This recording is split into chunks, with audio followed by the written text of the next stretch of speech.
सबसे पहला चीज कि इस शीट पे आप देख रहे हैं कि एक स्टेटमेंट है और वह स्टेटमेंट कहाँ से लिया गया है। एज यू लाइक इट से एक्ट सेकेंड सीन 7 लाइन 139 से लेकर 142 तक जो बॉक्स में रखा गया है। और जैसा मैंने आपको पहले बताया था कि शेक्सपियर ने अपना करियर जो शुरू किया है वो एक्टर के रूप में शुरू करते हैं, बाद में वो बनते हैं, बाद में वो प्लेराइट बनते हैं, that is another thing, but he started his career as an actor. यहाँ पे आप ये देखते हैं कि all the world's a stage and all the men and women merely players. यहाँ पे एक बहुत इंपॉर्टेंट पॉइंट आपको देखने को मिलेगा कि all the world's a stage, पूरी दुनिया जो है क्या एक स्टेज है। एक स्टेज का मतलब यहाँ पर कि एक तरह से थिएटर है, पूरी दुनिया एक थिएटर है, रंगमंच है, स्टेज है। And all the men and women merely players, और जितने भी मेन और वुमन है वे केवल प्लेयर्स हैं, वे केवल खिलाड़ी हैं, वे उस रंगमंच के एक्टर और एक्ट्रेस हैं। They have their exits and their entrances, उनका अपना एग्जिट है और उनका इंट्रेंसेस है, मतलब उन्हें आना है, अपना रोल प्ले करके चले जाना है। तो दुनिया का ये दस्तूर है कि लोग आ रहे हैं जा रहे हैं, कहाँ से आ रहे हैं कहाँ चले जा रहे हैं, no one knows. This is the mysterious part which great philosophers of the world try to know कि क्या चीज रहा है। बाद में हम सारे लोग एक ही चीज कहते हैं कि परमपिता परमेश्वर ने हमें बनाया, धरती पर कुछ समय के लिए भेजा और हम सारे लोग इस धरती को छोड़ जाते हैं। बहुत सारे लोग, अरबों की संख्या में इंसान आए गए, अगर पता किया जाए कि हमारे दादा दादा के अब्बा कहाँ गए तो वी डोंट नो वो कहाँ चले गए। तो जो पूरी दुनिया है, ऑल द वर्ल्ड, पूरी दुनिया एक स्टेज है। And all the men and women मियर main और वुमेन है, वो केवल प्लेयर्स हैं, एक्टर और एक्ट्रेस हैं। एग्जिट्स एंड देयर इंट्रेंसेस, उनका एग्जिट्स है और उनका इंट्रेंसेस है। And one man in his time plays many part, और आदमी एक समय में बहुत सारा रोल प्ले करता है। किसका है? एज यू लाइक इट का है। मुझे, मैं ये सब आप सबसे होगा कि ये आपको जबानी रटा होना चाहिए, आपको बिल्कुल याद होना चाहिए कि ये डायलॉग जो है कहाँ से लिया गया, एज यू लाइक इट से लिया गया है। 139 से 142 लाइन नंबर है और ये डायलॉग रटा, all the world's a stage and all men and women merely players, they have their exits and their entrances, and one man in his time plays many parts, जो हमें ध्यान रखना है। अब अगर आपको याद होगा कि ने थिएटर को ज्वाइन किया था और जो थिएटर था उसको जो है किंग जेम्स पर, जो पहला थिएटर उन्होंने ज्वाइन किया था, उस किंग फर्स्ट ने उसको एक तरह से पेटेंट कराया और वो बाद में वही थिएटर किंग्स मेन के नाम से जाना जाने लगा। उसके बाद शेक्सपियर की जर्नी शुरू होती है एज अ राइटर और एज अ ड्रामेटिस्ट। फिर हमें देखते हैं कि 1599 ईस्वी में वो एक और जो है थिएटर के हिस्सेदार बनते हैं जो बहुत फेमस थिएटर रहा है, और उस थिएटर का नाम था जो है ग्लोब थिएटर। क्या नाम था? Globe theatre. तो यहाँ पे आप देखते हैं कि in 1599 a partnership of members of the company build their own theatre on the South Bank of the river Thames, और ये जो थिएटर बना था रिवर टेम्स के किनारे बना था। तो यहाँ पे हमें दो पॉइंट ध्यान में रखना है कि 1599 ईस्वी में शेक्सपियर ने जिस थिएटर को ज्वाइन किया उस थिएटर का नाम था ग्लोब थिएटर। यह जो थिएटर है यह किस नदी के किनारे है? टेम्स नदी के किनारे बसा हुआ था या बना हुआ था। एक पॉइंट ये ध्यान में रखना है। इसके अलावा जो है हमें ये भी पता है कि ग्लोब थिएटर में एक समय ऐसा आता है जब आग लग जाती है, और आग लगने की वजह से जो है उस समय शेक्सपियर का एक प्ले हेनरी एट्थ जो है परफॉर्म किया जा रहा था। हेनरी एट्थ, उस समय हेनरी एट्थ परफॉर्म किया जा रहा था, और जब हेनरी एट्थ परफॉर्म किया जा रहा था तो उसके बाद जो है उस थिएटर को लगने की वजह से जो है आग लगने की वजह से वो रहा और वो बहुत कुछ सफल नहीं हो पाया वो प्ले। तो we see this particular point या we see this particular thing. दूसरा नेक्स्ट पॉइंट ये है कि इसके अलावा जो है उनका पार्टनरशिप और भी जगह था और वह था ब्लैक फ्रायर्स इंडोर थिएटर। एक था ब्लैक फ्रायर्स इंडोर थिएटर से भी वो जुड़े हुए थे और ये जो पार्टनरशिप जो हुआ था 1608 ईस्वी में हुआ था। उसके बाद थिएटर की दुनिया से जो उनका एक चार्म था वो खत्म होता है। तो globe theatre, Kings main theatre, इसके अलावा ब्लैक फ्रायर्स इंडोर थिएटर, ये सारा का सारा चीज अगर आप देखेंगे तो आपस में ये थिएटर की जब आप उनकी बात करेंगे या उनके थिएट्रिकल की बात करेंगे तो we all have to remember कि ये एक उनकी दुनिया थी जो रंगमंच से वो जुड़े ही नहीं थे बल्कि रंगमंच को लेकर के उन्होंने बहुत सारा लिखा और खुद भी जो है रोल प्ले किया। दूसरा चीज एक, शेक्सपियर ने जो है 1597 ईस्वी में एक क्वेश्चन पूछा जाता 1597 ईस्वी में शेक्सपियर ने अपने गांव का एक बड़ा घर खरीदा था जिसका नाम था न्यू प्लेस। और बाय मिस्टेक जो मेरी किताब शायद सेकंड एडिशन या थर्ड एडिशन जो भी था सेकंड एडिशन में उसमें स्पेलिंग न्यू पैलेस हो गई थी। तो वो न्यू पैलेस नहीं है बल्कि क्या है, न्यू प्लेस है। ये चीज उन्होंने क्या किया हुआ था, इन्होंने उस पे खरीदा था। तो न्यू प्लेस जो है एक स्ट्रैटफर्ड में सबसे बड़ा घर था जिसको सेकेंड लार्जेस्ट हाउस था स्ट्रैटफर्ड का जिसको उन्होंने खरीदा था। अब मैं आपसे यहाँ पे बहुत सिंपल वे में ये डिस्कस करना चाहता हूँ कि जो आदमी डियर कोचिंग को लेकर के अपने गांव से भागा था, जिस आदमी को एक तरह से ऐसा जीवन गुजारना पड़ा था जो बहुत ज्यादा फियरफुल था या आप कह सकते हैं कि जहाँ पे पूरा एक ऐसी सिचुएशन पैदा हो गई थी कि वो उनको सुरक्षा की वजह से दूसरी जगह जो है शरण लेनी पड़ी थी। उसी आदमी ने इतना कुछ काम किया थिएटर की दुनिया से जुड़े और जिस थिएटर से वो जुड़े जो है ग्लोब थिएटर 1599 ईस्वी में, 1608 में ब्लैक फ्रायर्स इंडोर थिएटर, 1597 में उन्होंने न्यू पैलेस खरीदा। तो कुछ डेट और कुछ नाम ऐसे हैं जो आपको बिल्कुल रटने पड़ेंगे। न्यू पैलेस जो सेकेंड लार्जेस्ट हाउस था वो उन्होंने क्या किया 1597 में। यही पॉइंट ही आपको नोट करना है। ऑलरेडी आपके पास नोटेड होगा, मैं नहीं कहता कि नोट करने का मतलब है कि सारा पॉइंट्स लिखिए। मेरा मेन पर्पज ये है कि ये आपके पास होना चाहिए जितना डिस्कस किया जा रहा है। आप एक्स्ट्रा कुछ ना करिए लेकिन कम से कम जो डिस्कस किया जा रहा है वो चीजें आपके पास होना चाहिए कि ये डायलॉग जो है एज यू लाइक इट से लिया गया है। ग्लोब थिएटर 1599 ईस्वी वाला कॉन्सेप्ट आपके पास होना चाहिए। इसके अलावा आपके पास 1597 का कॉन्सेप्ट न्यू पैलेस का होना चाहिए। 1605 ईस्वी में इन्होंने इन्वेस्ट किया टीचेस स्टैटफर्ड में, यहाँ पर भी इनका शेयर था जो है उसमें उन्होंने इन्वेस्ट किया लेकिन ये चीज इतना ज्यादा इम्पोर्टेंट नहीं रहा जितना new palace 1597, 1599 Globe theatre, river bank, river Thames के किनारे और जो ये एज यू लाइक इट का स्टेटमेंट रहा। इतना सारा चीज हम देखते हैं। फिर उसके बाद अगर आप देखेंगे कि शेक्सपियर का जो एक तरह से वर्क है वो आना शुरू होता है और 1594 से 1598 में उनके काफी कुछ वर्क आते हैं, काफी कुछ काम भी होता है।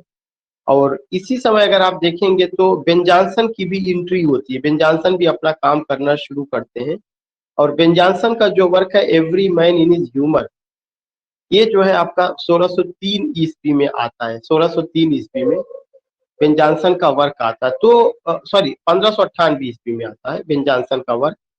जो उनका सिजेनस था, सिजेनस और कैटलीन उनका जो है ट्रेजेडी था है वो 1603 में आता है। तो कुल मिला के मेरा आपसे बात करने का मतलब है कि अगर एक तरफ शेक्सपियर अपना काम कर रहे थे तो उसी समय कॉमेडी के फील्ड में बेन जॉनसन आते हैं और बेन जॉनसन की भी उपस्थिति हमें देखने को मिलती है, खास करके every man in his humour 1598 ईस्वी में। सिजेनस को लेकर के हम यहाँ पर पाते हैं all these things we find. उनका वाल्कोन भी एक प्ले है। तो ये पूरा इधर का पैसेज जो है किसको लेकर के आया हुआ है, बेन जॉनसन को लेकर के Ben Jonson was the contemporary of William Shakespeare. The credit goes to him to start a new type of comedy, that was comedy of humor. Yeah, he is also known as comedy of humor, father of comedy of humor. उनका every man in his humour 1598 ईस्वी में, सीजेनस 1603 में, वालपोन, ये सब उनका work रहा है। फिर अगर हम बात करते हैं, इसके पहले भी हमने आपसे बात किया था कि शेक्सपियर का जो वर्क है वो फर्स्ट फोलियो में 1623 ईस्वी में आता है, और इसको लाने वाले जो लोग रहे हैं उसमें अगर आप देखेंगे तो जो एक बड़ा नाम रहा है वो कौन रहा है, Hemingway and Condell. Hemingway या समथिंग, कल नाम मैंने बताया था, बार बार मैं उसमें हेमिंग वे जोड़ देता हूँ। वो हेमिंग करके है और कॉन्डेल करके, ये दो एक्टर थे जो थिएटर से जुड़े हुए थे, उन्होंने उसको किया। यहाँ पे कुछ और बात बताई गई कि बेन जॉनसन के कौन कौन से प्ले कब परफॉर्म किए गए, हमें उससे बहुत ज्यादा मतलब नहीं है, लेकिन जो और भी चीजें हैं, जैसे शेक्सपियर के प्ले में जो गोस्ट का रोल है, जो है, जो उनके याद है राव करके, जो एक निकोलस राव जो उनके बायोग्राफर है। In 1709 Rowe pass down a tradition that Shakespeare played the ghost of Hamlet's father. ये एक चीज ध्यान में रखना है कि हैमलेट के फादर का जो रोल है, जो गोस्ट वाला रोल है, वो किसने प्ले किया हुआ था, शेक्सपियर ने, ऐसा कहा जाता है। कोई ऐसा बहुत मतलब रिटन डॉक्यूमेंट्स नहीं है जिसपे हम बहुत ज्यादा मजबूती के साथ उस पर यकीन कर सकें, लेकिन अब कुछ पॉइंट्स हैं, तो आपको अगर ये कभी क्वेश्चन आ जाता है कि हैमलेट के जो फादर हैं उसका, उनका जो गोस्ट वाला जो पार्ट है रोल किसने प्ले किया हुआ था, तो उसका रोल जो है शेक्सपियर ने, Shakespeare played the Hamlet father.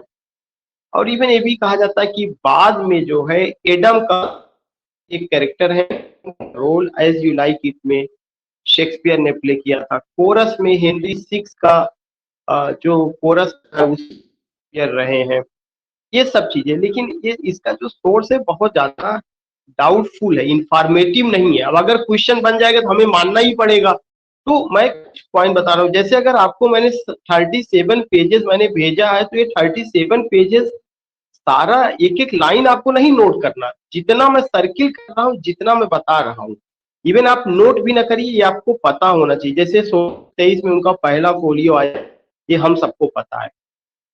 फिर अभी बताए कि बेन जॉनसन का कुछ वर्क हो गया, जैसे एक वर्क उनका वालपोन हो गया, जो every man in his humour 1598 ईस्वी में आई है। सीजेनस उनका है, लाउरिएट पोएट रहे, कॉमेडी ऑफ ह्यूमर को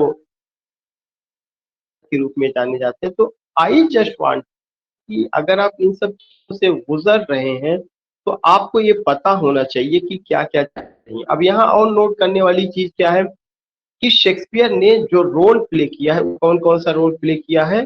पहला रोल जो शेक्सपियर ने प्ले किया हुआ है, ghost of Hamlet's father, ghost of Hamlet's father, HAMLET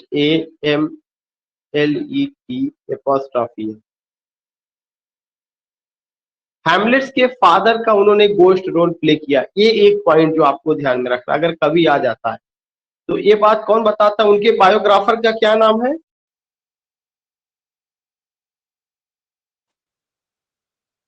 उनके बायोग्राफर का क्या नाम है, निकोलस रो है। निकोलस राव, निकोलस राव ने किया हुआ है।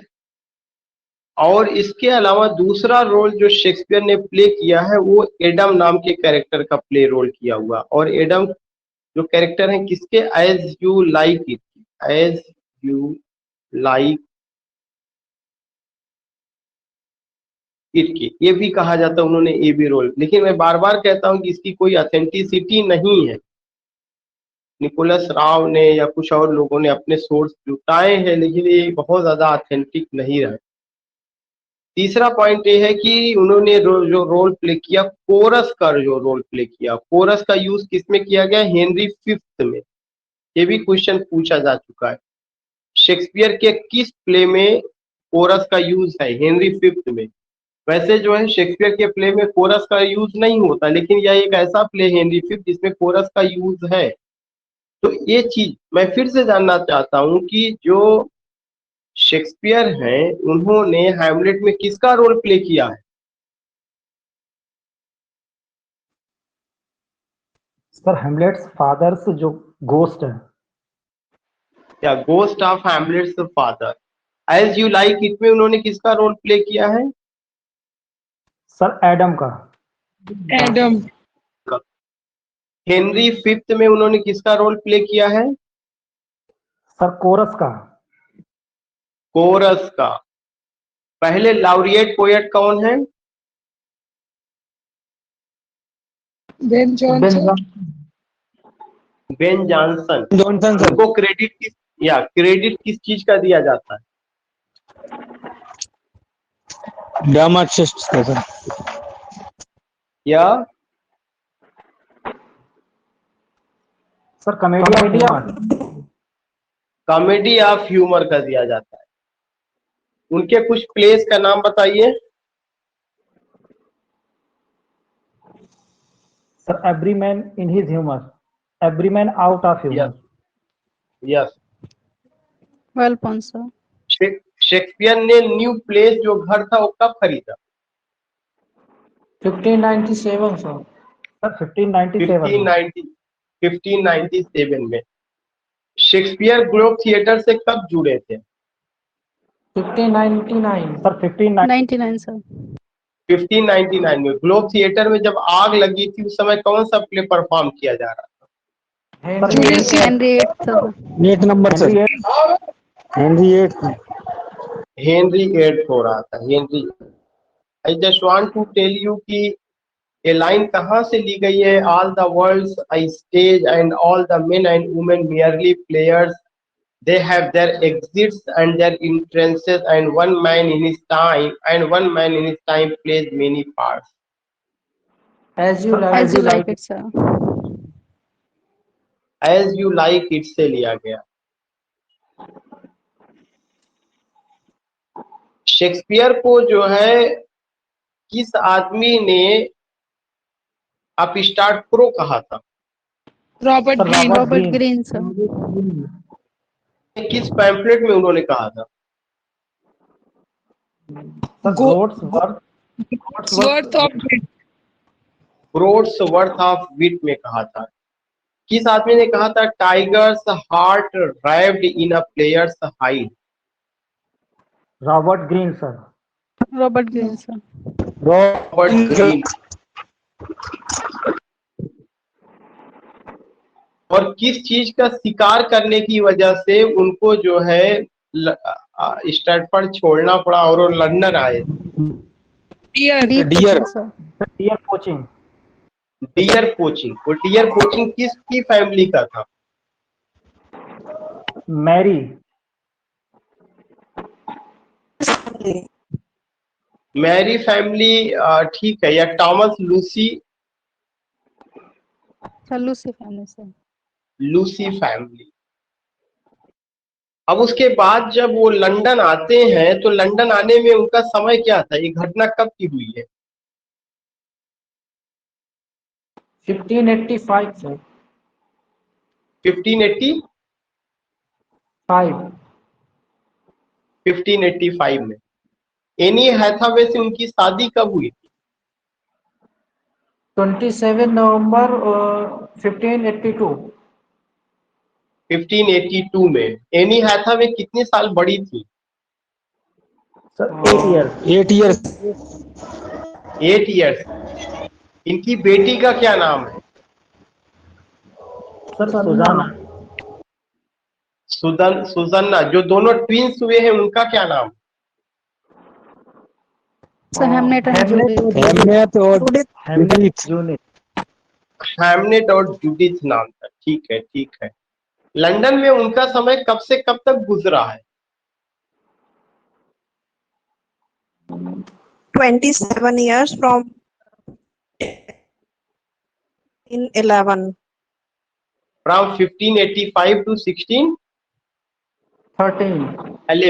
1611 जो है ये उनका वर्क के हिसाब से रहा है, लेकिन स्ट्रैटफोर्ड वापसी उनका 1613 ईस्वी में होता है।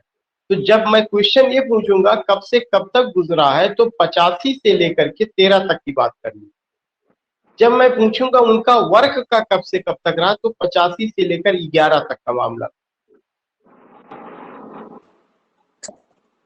Okay sir. Okay sir. उनका पहला जो है फर्स्ट फोलियो कब आया था? 1623 सर 1623। 1623 सर। सेकेंड फोलियो कब आता है? 1632। 1632 में जो पहला फोलियो आता है उसमें प्रीफेस किसने लिखा था? Sir Ben Johnson. शेक्सपियर को किसने बार्ड ऑफ एवन कहा? Ben Johnson sir. ठीक है, दैट्स गुड, बेन जॉनसन ने कहा। What is Avon? River sir. Avon is the name of the river. ठीक है, दैट्स गुड। किसने शेक्सपियर को कहा little Latin and less Greek? Ben Johnson sir. Ben Johnson sir. Ben Johnson ने कहा। ठीक है। शेक्सपियर का जो एजुकेशन हुआ था कहाँ से? Grammar school? Yes sir, grammar school. Grammar school. Okay. Shakespeare के बायोग्राफर का क्या नाम है? Nicholas Roy. Nicholas Rowe. Nicholas Roy. King's New School ये रहा है उनका ग्रामर स्कूल या वो चीज। शेक्सपियर की 2 एज से बिलोंग करते हैं। Sir Elizabeth and Jacobean age sir. Elizabethan and Jacobean ages से वो बिलोंग करते हैं। ठीक है। शेक्सपियर का को किसने कहा है कि he was not for an age but for all times?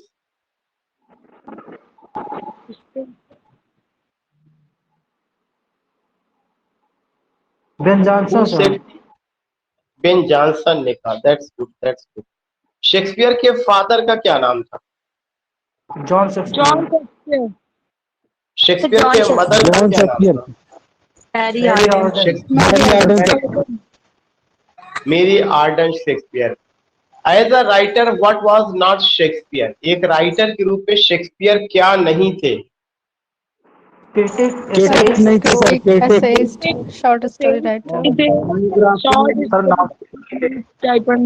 Novelist नहीं थे, क्रिटिक नहीं थे सर।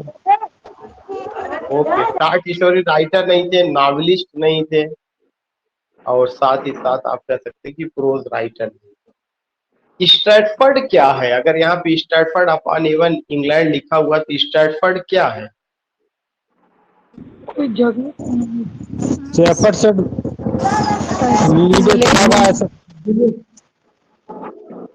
स्ट्रैटफर्ड उनके गांव का नाम है जहां वो पैदा हुए थे। Yes yes. एवन नदी का नाम है, वारविकशायर डिस्ट्रिक्ट का नाम है।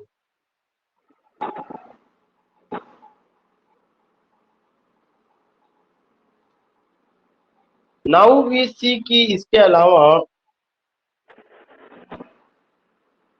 जो उनका लेटर ईयर था, जो डेथ वगैरह का समय था, उसमें जो है हम कुछ चीजें देखते हैं, और उसमें देखते हैं कि जो निकोलस राव जो उनके फर्स्ट बायोग्राफर थे, उन्होंने कुछ चीजें या कुछ बातें जो है डॉक्टर सैमुअल जॉनसन का रिपीट किया, क्योंकि डॉक्टर सैमुअल जॉनसन ने भी शेक्सपियर को लेके बात किया हुआ था।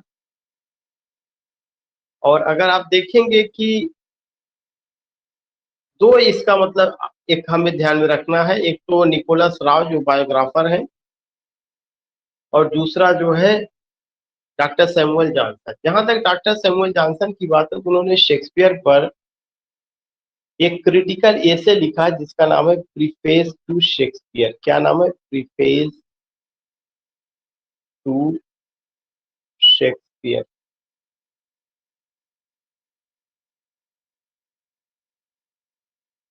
प्रीफेस टू शेक्सपियर कई बार पूछा जा चुका है कि इसको किसने लिखा है? डॉक्टर सैमुअल जॉनसन ने लिखा हुआ है, जो फादर ऑफ इंग्लिश डिक्शनरी के भी नाम से जाने जाते हैं। और इसमें उन्होंने शेक्सपियर का जो एक नया तरह का ड्रामा लिखने का था उसकी तारीफ की है, दैट वाज ट्रेजी कॉमेडी।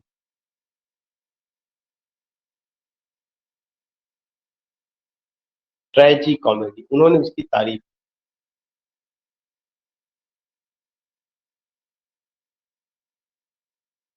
इसके अलावा अगर आप देखेंगे कि शेक्सपियर का वर्किंग अपना चल ही रहा है, वो सारा काम कर ही रहे हैं और कंटिन्यू उनका अपना लंदन में समय गुजरता है। 1611 ईस्वी में भी विजिटिंग है, 12 में भी वहाँ पे रहते हैं और he was called as a witness in Bellott बनाम माउंट जॉय फोर्ट केस। इसका कोई मतलब नहीं है। और अगर हम बात करें तो यहाँ पे जितना भी है, जैसे एक नाम यहाँ पर आता है और वो कौन सा है, जॉन फ्लेचर। ऐसा कहा जाता है, मैं जॉन फ्लेचर का नाम क्यों लेना चाह रहा हूँ, ऐसा कहा जाता है कि last 3 plays were collaboration probably with John Fletcher.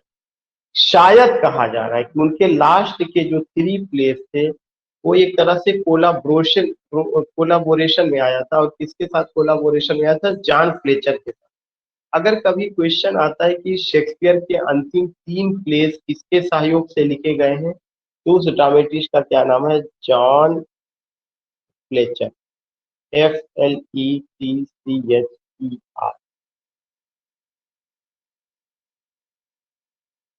1613 ईस्वी में, before the Globe theatre burn down during the performance of Henry eight, 29 जून को जब वहां पे जो है आग लगी थी ग्लोब थिएटर में, उसके पहले जो है शेक्सपियर क्या हो गए थे? रिटायर। मतलब उन्होंने काम वाम करना छोड़ दिया था। तो अगर आप देखेंगे कि ही रिटायर्ड इन 1613, 1613 ईस्वी में, कब? Before the Globe theatre burn down, globe theatre में आग लगने से पहले। इसका मतलब जो ग्लोब थिएटर था उसमें आग 1613 को लगती। कब लगती? 29 जून को। और उस समय कौन सा प्ले का परफॉर्म हो रहा था? हेनरी एट्थ का परफॉर्म हो रहा था। तो मैंने आपको बताया था कि आपको सारा पेज नहीं पढ़ना है, ना सारे पॉइंट्स नोट करने हैं, बस जिस पर टिक लगा दिया जा रहा है, जो पॉइंट्स बता दिए जा रहे हैं वो आपको। 1613 में ग्लोब थिएटर में आग लगी, हेनरी एट्थ जो उस समय परफॉर्म किया। 1616 ईस्वी में, 23 अप्रैल को 1616 ईस्वी में 52 साल की उम्र में इनकी मौत हो जाती है।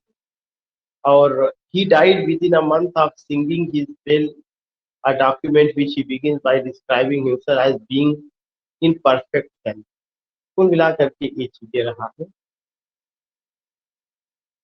एक राइटर है, क्रिटिक है, जॉन वार्ड। जॉन वार्ड जो अपने नोटबुक में लिखते हैं कि Shakespeare, Drayton, Ben Jonson had a merry meeting and it seems drank too hard for Shakespeare, died of fever there contracted।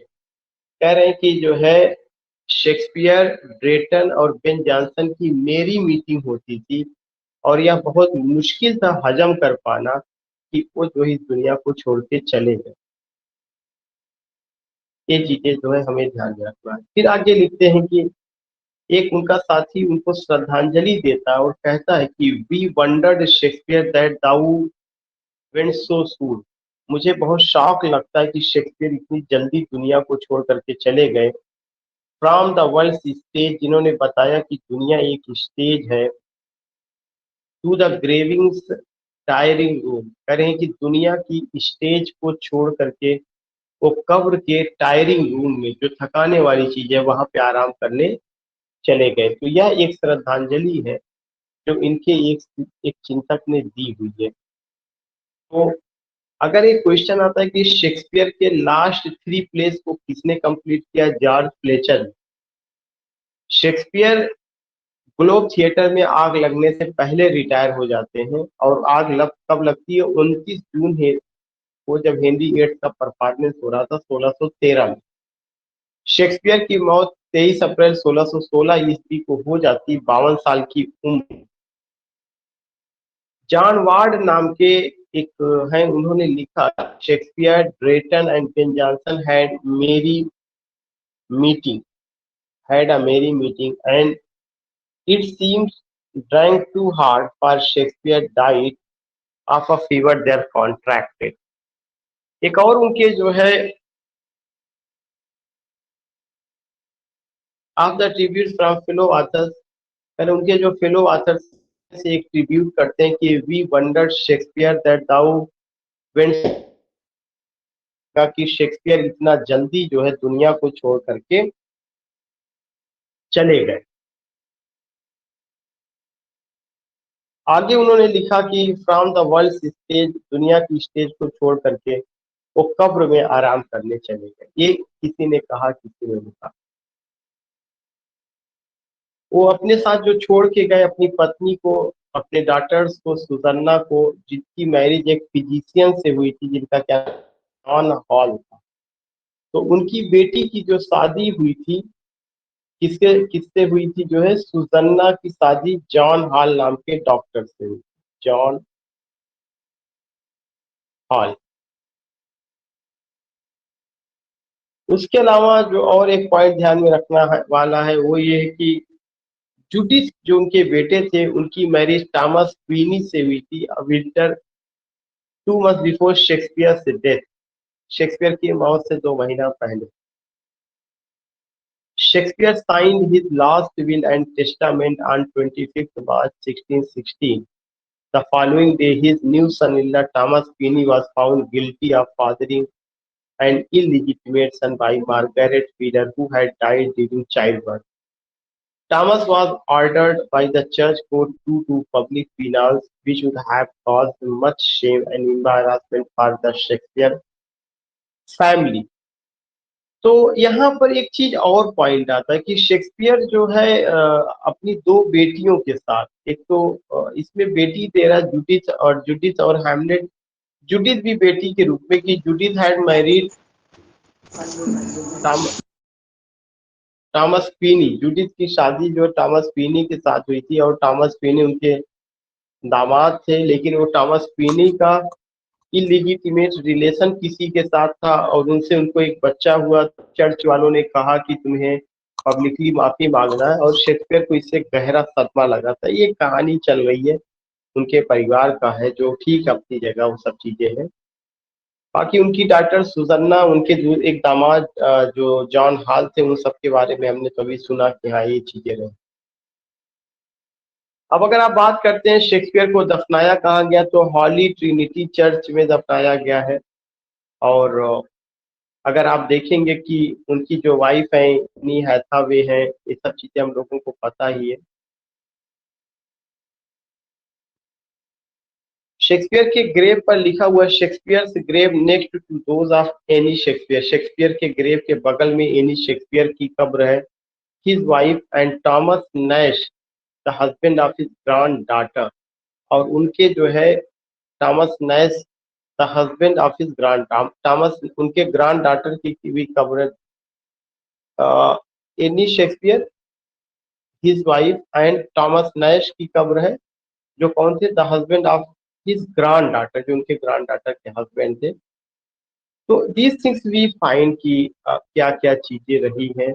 तो कुल मिलाकर के एनी एनी ने जन्म दिया या शेक्सपियर, इन दोनों लोगों के मैरिड लाइफ से जो है हैमलेट आते हैं, जूडिथ आते हैं, सुजन्ना आती है। These things we find. Holy Trinity church में स्टैटफोर्ड अपॉन एवन में इनको दफनाया गया। जो जगह इन्होंने छोड़ा था इंग्लैंड आने के लिए, वापस उनको वहीं जाना पड़ा। एक तरह से अगर मैं नहीं कहूंगा कि बहुत कम उम्र, लेकिन बहुत ज्यादा उम्र भी उनको नहीं मिली।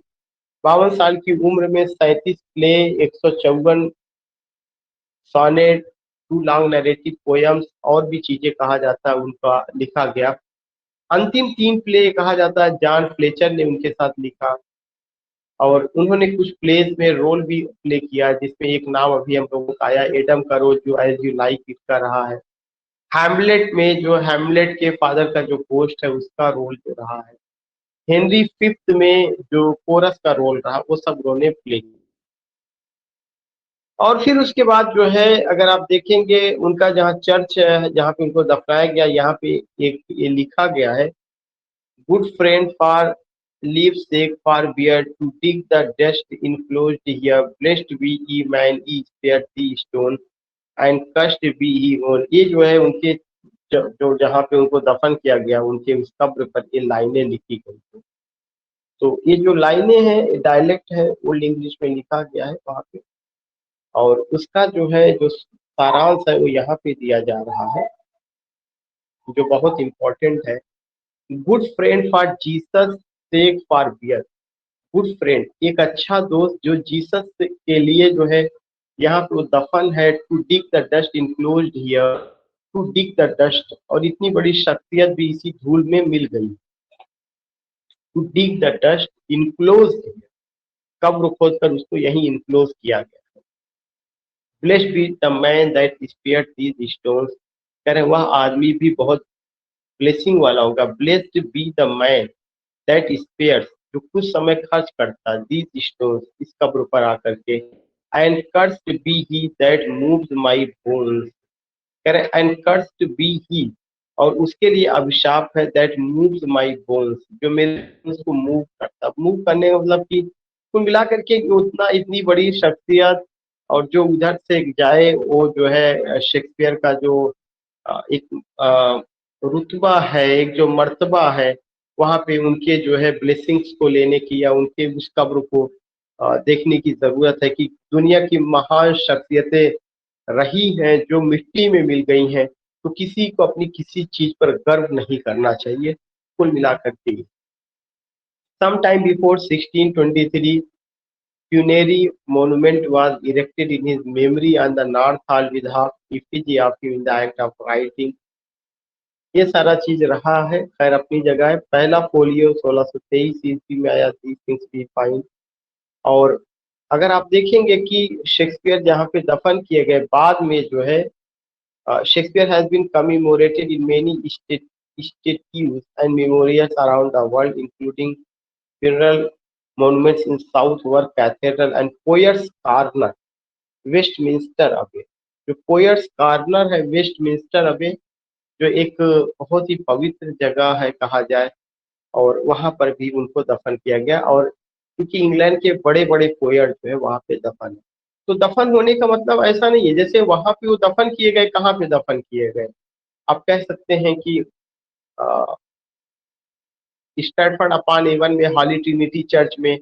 फिर वहाँ की जो कब्र है, वहाँ की मिट्टी को ला करके पोयट्स कॉर्नर में भी एक उनका नाम पर एक मकबरा बनवा दिया गया। तो इस तरह की चीजें आप देखेंगे। तो पोयट्स कॉर्नर में भी उनका एक मकबरा है, और पोयट्स कॉर्नर जो है किस जगह को कहा जाता है, वेस्टमिंस्टर अबे को कहा जाता है। और वेस्टमिंस्टर अबे क्या है, इंग्लैंड में बहुत ही प्रसिद्ध जगह है जहाँ इंग्लैंड के सारे महान कवियों को दफन किया गया है। Most playwrights of the period typically collaborated with others at some point, as critics agree Shakespeare did mostly early and later in his career। ठीक है, शेक्सपियर को लेकर के उनके उसका रहा है। अगर आप देखेंगे कि शेक्सपियर का द फर्स्ट रिकॉर्डेड, ये कहा जाता है कि शेक्सपियर का सबसे पहला रिकॉर्डेड वर्क जो है वो Richard third and 3 parts of Henry six, और हेनरी सिक्स का 3 पार्ट है। तो रिचर्ड थर्ड एक हो गया, हेनरी सिक्स का 3 पार्ट कितना हो गया, 4, जो लगभग 1590 ईस्वी के आसपास लिखा गया। और ये हिस्टोरिकल ड्रामा था। इसका एग्जाम्पल है हिस्टोरिकल ड्रामा था। कह रहे कि शेक्सपियर के प्ले को बहुत डिफिकल्ट है कि हम कोई एक एग्जैक्ट डेट दे सके, लेकिन फिर भी जो कुछ भी लिखा गया हमें ये समझना है कि उनका पहला जो रिकॉर्डेड प्ले है वो रिचर्ड थर्ड रहा है। बाद में हेनरी सिक्स का उन्होंने 3 पार्ट लिखा है जो हिस्टोरिकल ड्रामा का हिस्सा है। बाकी उनका play Titus Andronicus, the comedy of errors, the taming of the shrew, the two gentlemen of Verona, ये सब उनके प्लेस के नाम है जो हमें पता होना। एंटोनिकस रोमन प्ले की कैटेगरी में आएगा। The comedy of errors, taming of the shrew, the two gentlemen of Verona, ये सब शेक्सपियर के अर्ली प्लेस में बिलोंग करते हैं। शेक्सपियर का जो भी प्ले आया हुआ है हिस्टोरिकल प्ले, उसका जो सोर्स है वो राफेल हॉलिंसेट का। ये क्वेश्चन हम सबको पता है कि शेक्सपियर का जो हिस्ट्री प्ले है उसका जो सोर्स है राफेल हॉलिंसेट का chronicles of England, Scotland and Ireland. Chronicles of England, Scotland and Ireland, नाम क्या है, Raphael, RAPHAE, Raphael Holinshed, HOLINSHET। Chronicle, CHRONICLES,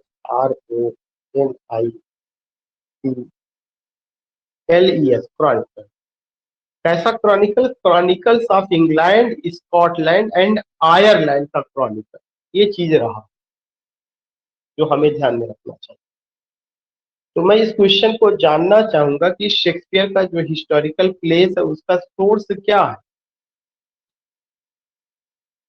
sir Raphael Holinshed. या राफेल हॉलिंसिस का क्या है? Chronicles of Ireland. England, Chronicles of England, chronicles of England, Scotland and Scotland and Ireland. Yes. एक और question जो बहुत इंपॉर्टेंट है, जो पूछा जा चुका है, उन्होंने जिन राजाओं का जिक्र किया है वो ट्यूडर डायनेस्टी से। ट्यूडर डायनेस्टी वो राजवंश था जिसमें से क्वीन एलिजाबेथ बिलोंग करती है। उनका जो वर्क रहा है वो वर्क किस राजाओं को लेकर के, किस राजवंश के राजाओं को? ट्यूडर डायनेस्टी को।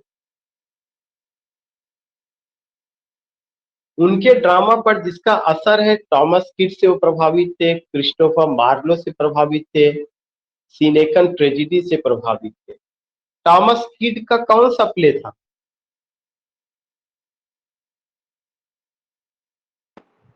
Spanish tragedy, yes, Spanish Spanish tragedy. Thomas kid का स्पेनिश ट्रेजिडी था। क्रिस्टोफर मार्लो के प्ले का नाम बताइए जो मैंने अभी जिक्र किया था। Dr. Faustus. Doctor Faustus, Edward second. पहला हिस्टोरिकल प्ले इंग्लिश में खुद क्रिस्टोफर मार्लो ने लिखा जिसका नाम क्या रहा? एडवर्ड सेकेंड रहा। ठीक है, तो एडवर्ड सेकेंड और जीव ऑफ माल्टा, डॉक्टर फास्टस, ये सारा चीज रहा। शेक्सपियर की जो कॉमेडीज है, the comedy of error tragedy, हमें पता ही है मेलोड्रामा की शक्ल में होता था, कॉन्सेप्ट ऑफ रिवेंज होता था।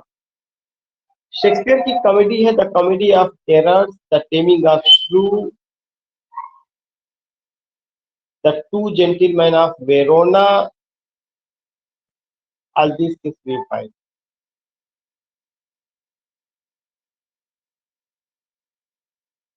इसके अलावा शेक्सपियर के कुछ और भी प्लेज हैं। Midsummer nights dream, the merchant of Venice, much ado about nothing, as you like it, twelfth night, Richard second, Henry fourth part first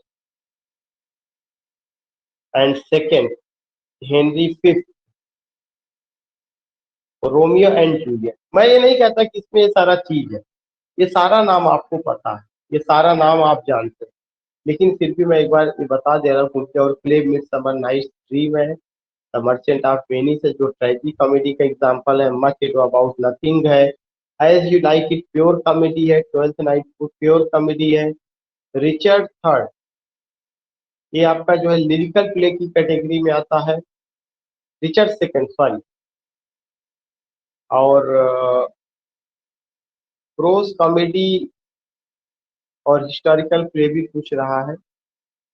Henry fourth part 1 and 2 लिखा गया, हेनरी फिफ्थ लिखा गया। तो और रोमियो एंड जूलियट उनका work है, Julius scissor उनका work है। जो उनके रोमन प्लेज रहे हैं, जो हमें समझना है, उनका जो रोमन प्लेज रहा है, ये क्वेश्चन पूछा जा चुका है, बहुत इंपॉर्टेंट। उनके रोमन प्लेस का जो सोर्स है, sir Thomas north 1579, translation of प्लूटार्क्स parallel life. Sir Thomas north 1579, translation of प्लूटार्क्स parallel life. Plutarch नाम के राइटर थे जिन्होंने पैरेलल लाइफ जो लिखा था, उसका ट्रांसलेशन किसने किया था? सर थॉमस नॉर्थ ने किया था। किसने किया? सर थॉमस नॉर्थ ने किया। किसका किया? प्लूटार्क्स लाइफ, PLUTARCH,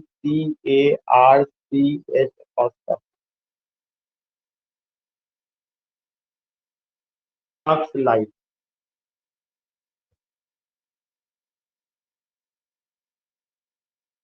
चीजें रहे।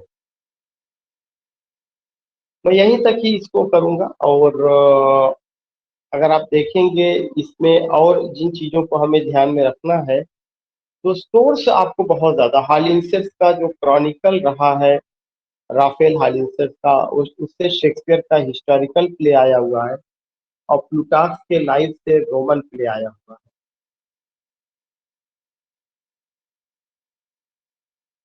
इसके अलावा उनके कुछ प्रॉब्लम प्लेस रहे। प्रॉब्लम प्लेस में उनके कौन कौन से? Measure, measure, Troilus and Cressida, all's well that ends well. ये नाम आपको ध्यान में रखना है। उनका प्रॉब्लम प्ले में कौन कौन से आते हैं? Measure, measure, Troilus and Cressida, all's well that ends well.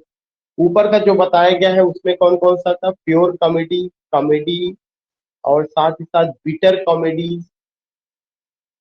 इसके अलावा ये बताया गया कि रोमन प्लेस उनके रहे। प्रॉब्लम प्लेस, उनका तीनों प्रॉब्लम प्लेस का नाम बताइए कौन कौन सा है?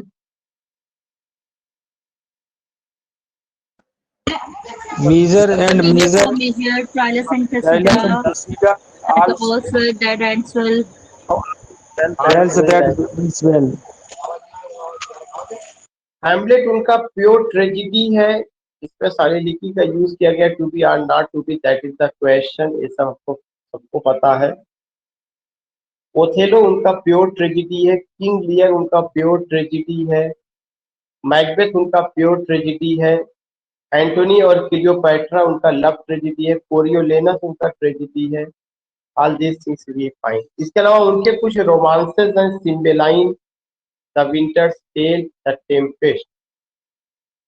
ये तीनों याद करना। Cymbeline, the winter's tale, the tempest, ये उनके रोमांसेस।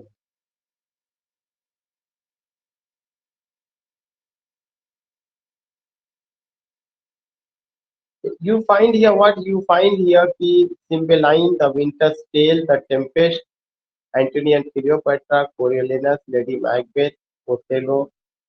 ओथेलो में जो विलेन है यागो है, इसमें सेक्सुअल जेलसी एक पॉइंट है। किंग लियर में जो ओल्ड किंग है कमिट्स द ट्रेजिक एरर, वह एक बड़ी गलती करता है कि वह अपने सत्ता को अपनी चालाक बेटियों के हाथों सौंप देता है, और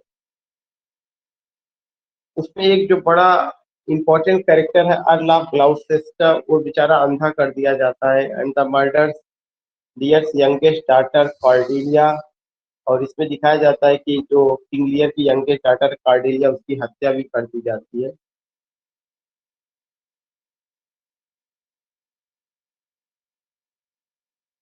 मैकबेथ उनका शॉर्टेस्ट प्ले है।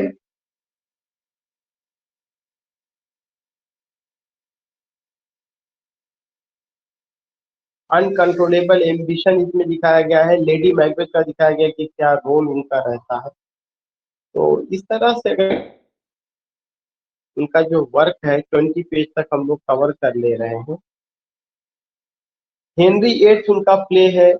द टू नोबल किंग्समैन उनका प्ले है। और ये कहा जाता है कि जो हेनरी एट्थ है और जो द टू नोबल किंग्समैन है, ये जॉन फ्लेचर के बदौलत, या जॉन फ्लेचर ने उसको कंप्लीट किया था। Shakespeare collaborated on two further surviving. ऐसा कहा जाता है कि इसको कंप्लीट करने में किसका योगदान रहा? जॉन फ्लेचर का योगदान रहा। उधर जितना हम लोगों ने बात किया है, सारे पॉइंट्स है वो चीजें बार बार आ रही है, और इसी पॉइंट्स में से मैं आपको जो है टेस्ट भी कंडक्ट कराऊंगा। इससे आपको बहुत अच्छे ढंग से चीज पढ़नी है, क्या क्या चीजें। टीटस एंड्रोनिकस है। 1592 में जब प्लेग आया था, तो उसके बाद जो है ये चीजें रहा है।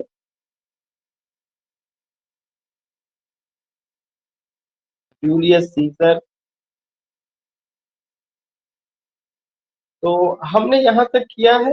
I will meet you tomorrow, और कल का जितना भी भेजा गया है एक क्लास इसमें और हो जाएगा। तो एक एट अ ग्लांस में आप उनके सारे, मतलब उनके सॉनेट, उनका बायोग्राफिकल स्टडी, उनका जो आप कह सकते हैं कि वर्क वगैरह है, काफी हद तक हम वाकिफ हो जाएंगे। कल हम पेज नंबर 21 से शुरू करेंगे।